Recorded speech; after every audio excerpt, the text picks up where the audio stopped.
Hello students. Probability में coin के related जो क्वेश्चंस आते हैं वहाँ कहीं ना कहीं पॉसिबल आउटकम्स को याद रखना या पॉसिबल आउटकम्स को निकालने में आपको प्रॉब्लम आती होगी। तो चलो आज मैं आपको एक सुपर ट्रिक दूंगा जिससे आप या तो 2 कॉइन्स, 3 कॉइन्स, यहाँ तक 4 कॉइन्स का भी क्वेश्चंस आप आराम से कर लोगे। तो चलो समझते हैं। देखो यहाँ पर 1 कॉइन हो सकता है या फिर क्वेश्चन में 2 कॉइन्स, 2 कॉइन्स बोल दे या 1 कॉइन 2 टाइम्स, बात एक ही है। 3 कॉइन्स या फिर 1 कॉइन को आप 3 बार उछाल रहे हो, बात एक ही है। तो देखो कभी भी एक सिक्के में क्या होता है, एक हेड होता है और एक टेल होता है, ठीक है। अब हम बात करते हैं यहाँ पर। देखो जब भी 1 कॉइन उछालोगे तो पॉसिबल आउटकम क्या क्या है, या तो हेड आएंगे या तो टेल आएंगे, मतलब पॉसिबल आउटकम हो गए 2, ठीक है। अब यहाँ पर याद रखना, यही ट्रिक है मेरा।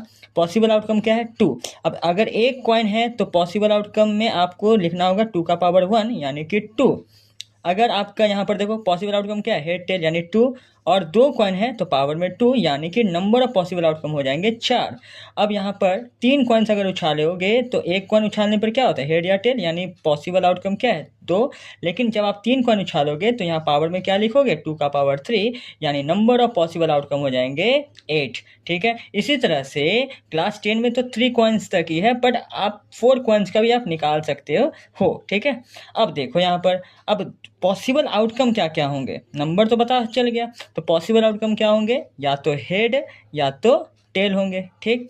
अब यहाँ से थोड़ा सा ट्रिक हम अपनाते हैं। देखो नंबर ऑफ पॉसिबल आउटकम यहाँ पर क्या है, 4 है। तो याद रखना 4 का हाफ कर दो, 2 होता है, यानी आप 2 बार हेड लिखो और 2 बार टेल लिखो, ठीक है। अब 2 का हाफ क्या होता है 1, यानी 1 बार हेड 1 बार टेल, 1 बार हेड 1 बार टेल यहाँ पर लिख दो, ठीक है। तो ये आपका पॉसिबल आउटकम बन गया। अब यहाँ पर देखो 3 कॉइन्स में टोटल पॉसिबल कितने हैं नंबर, 8 है।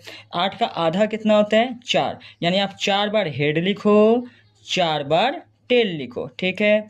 अब 4 का आधा क्या होता है 2, यानी 2 बार हेड लिखो 2 बार टेल लिखो, 2 बार हेड लिखो 2 बार टेल लिखो, हो गया। अब 2 का आधा क्या होता है 1, यानी 1 बार हेड 1 बार टेल, 1 बार head tail, head tail, head tail, और इस तरह से आपने पूरा देखो पॉसिबल आउटकम बड़े इजी तरीके से बना दिया। इसी तरह से आज तक तो बोर्ड एग्जाम में 4 कॉइन्स का तो क्वेश्चन आया नहीं है, पर हम 4 कॉइन्स का भी निकाल सकते हैं। कमेंट में जरूर करके दिखाना 4 कॉइन्स का पॉसिबल आउटकम क्या क्या हो सकता है। होप आपको ये वीडियो अच्छी लगी हो, और अगर कोई भी प्रॉब्लम हो किसी भी न्यूमेरिकल्स में आप मुझे कमेंट करके बताना, मैं उसको दूसरे वीडियो में सॉल्यूशन करके दिखा दूंगा।